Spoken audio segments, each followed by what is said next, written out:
All right, today I'm going to do a quick cyanotype. So last night I coated the paper here with the light sensitive chemicals, and then I let it dry in the shade. You don't ever want to let this chemical see the sun until you're ready to develop your cyanotype. So you want to keep it in the shade. I may have already exposed it a little bit to the sunlight, but that's okay. We'll see what happens. So you want to kind of hide it until you're ready for it to be shown. And you need all your things that you're putting on your print to be still before you take it out into the sun. So I had this I was doing this sea theme here. So I'm putting a starfish right here. And then I have these cute glasses that I thought would be interesting. I'm not sure how they'll work as far as making a shape on the paper. Maybe it might be cool if they overlap the starfish a little bit. And I like that you can see where it says babe. Although see, that's not really flat right there. It's not flat against the paper. So where it says babe is gonna be a little bit blurred. It's not gonna be nice and crisp, but that's okay. Sometimes it looks cool that way. This thing here is gonna be nice, pretty crisp. Although there are places where it doesn't touch the paper either, like right here. You'll be able to see where the shadow is cast. It's gonna be a little bit blurry, but that's okay. We'll just see what happens. And then I've just found these are just little magnets. So I'm just gonna put sea because it's a seashore theme, and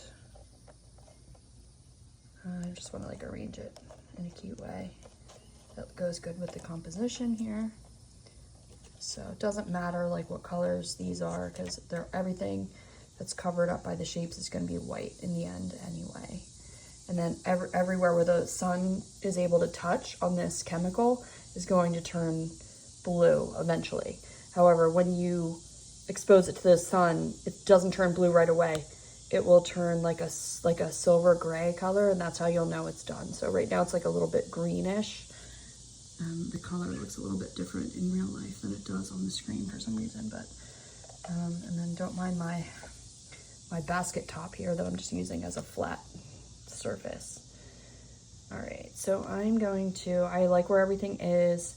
Hopefully I will not shift it too much in transit, but I'm going to pick up this piece of wood, and I'm under an overhang here, so I'm away from the skylight, so the sun is not touching this right now. So I'm just going to walk out into the sun. There it is. I want to make sure I'm not near anything that could be casting a shadow, like trees.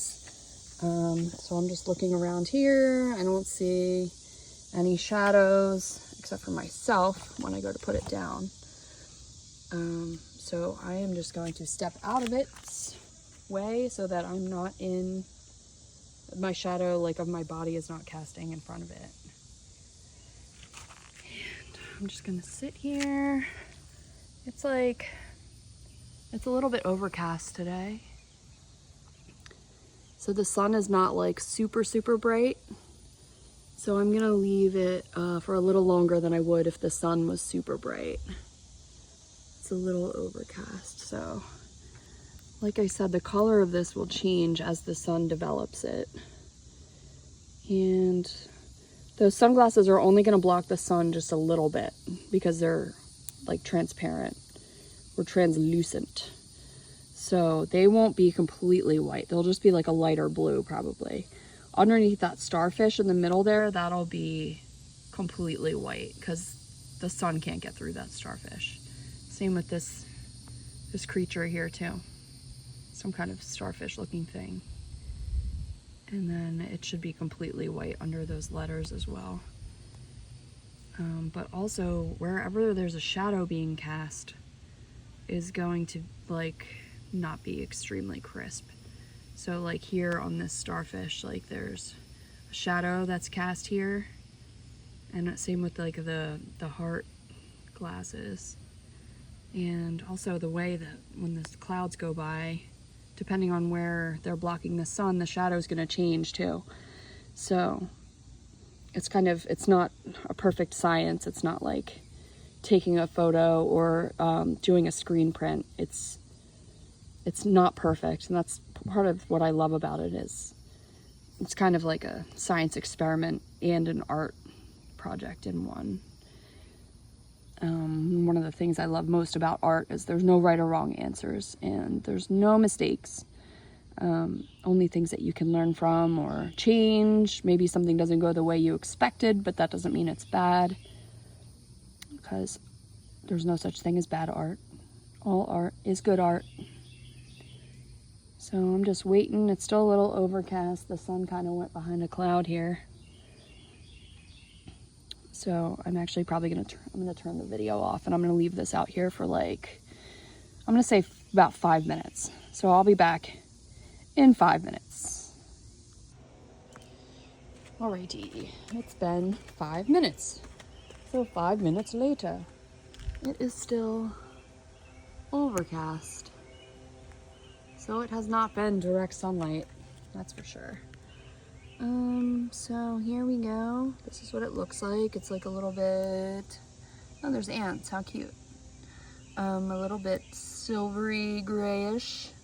So I am not gonna move anything yet because I'm still in the sun. I'm just gonna pick this up and quickly move it into the shade before anything happens.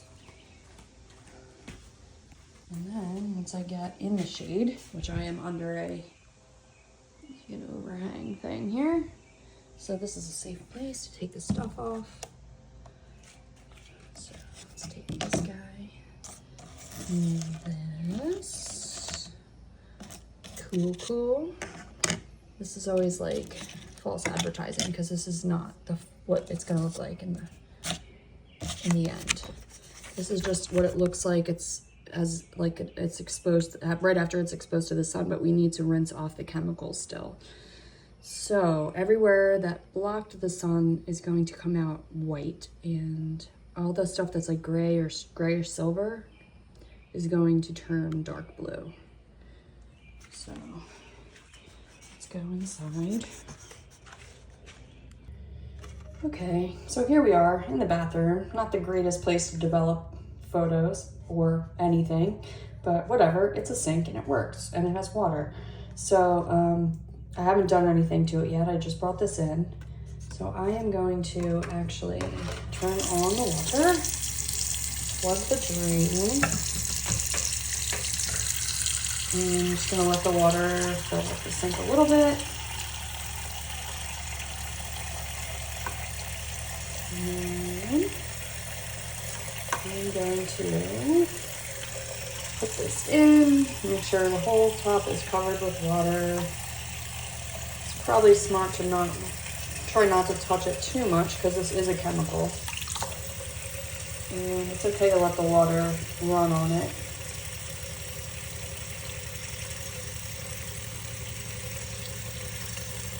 It's gonna start to wash away. See, I'm gonna go ahead and, this is not safe. You should be wearing gloves when you do this. Do not do what I'm doing. But if you're using the pre-coated paper, it's like school safe too, so it's not as dangerous as this. This one was, I actually used like the actual chemicals, and I'm sure it's not great, but I'll wash my hands after. It'll be all right. Just don't judge my safety here. So you can see where it was completely covered, it is completely white. So the letters are completely white. This creature is completely white, except for like some brush strokes here. And this guy, you can see like where the shadow moved a little. And the glasses too, since they were translucent, you can kind of see through them, but they are not completely crisp. So the idea with putting it in this water is to just rinse off the chemicals, but everything that developed will stay on this paper. It will not wash off. Only the extra stuff that was not developed is what washes off. So sometimes we'll just turn it over, give it a little shaky shake. Just make sure all the chemicals are off of it. And this is also kind of fake false advertising too, because even though it looks like it's done, as it dries, the color is going to change yet again, and the blue will probably turn a darker blue, which sometimes you want that, sometimes you don't, but you don't get to pick. It's an experiment. So I would say that is probably pretty good and washed. So I'm going to just give it once more, rinse. Alright, and then I'm going to hang this up to dry. And then I'll come back once it's dry and show you the color difference. So here it is. It's wet. When I show it to you again, it's probably going to be darker blue.